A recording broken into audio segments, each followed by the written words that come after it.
Six things I like, and 3 I don't, about the 2018 Ducati Scrambler 1100. Ducati just released the flagship to its hugely popular Scrambler lineage with this, the Scrambler 1100.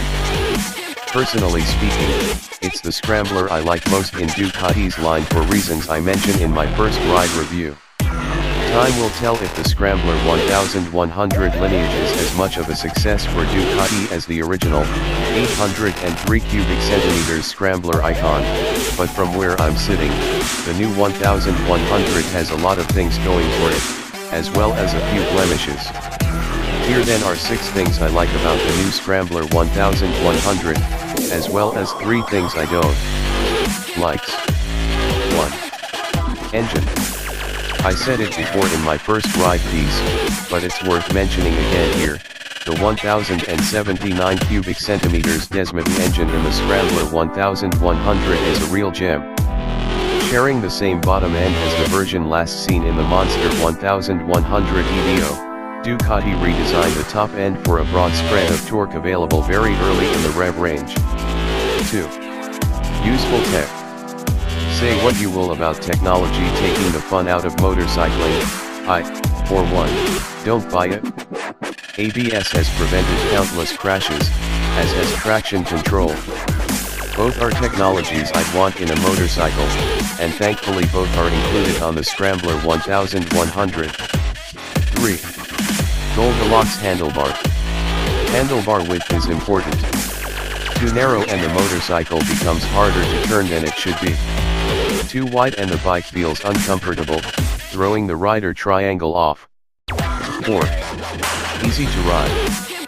Put the first 3 likes together and you have a bike that's easy to ride, assuming of course you have a little riding experience already. 5. Termignoni Supertrap style exhaust canisters. No Ducati is complete without a set of accessory exhaust cans from Termignoni, and the Scrambler is no exception.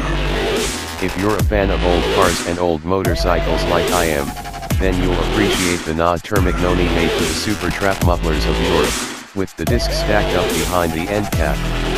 Unfortunately, unlike real Supertraps, those discs are just for aesthetics, but they sure do look cool. 6. The person who designed the bike also rides the crap out of it. This guy, Jeremy Farad, was instrumental in making the Scrambler 1100 look the way it does. As the designer for the Scrambler, one would think he spends a lot of his time behind a desk drawing each part of the bike, with little time twisting throttles. Don't like.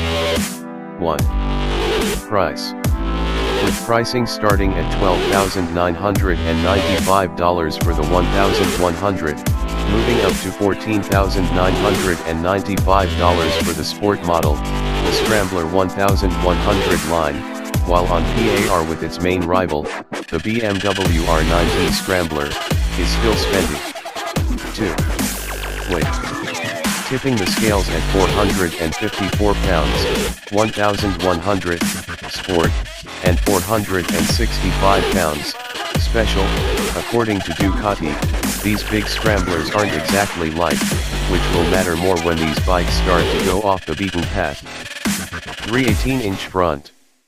I admit, this gripe doesn't apply much to the off-road crowd, but the 18-inch front wheel made the Scrambler 1100's street manners just a smidge less agile than I'd like.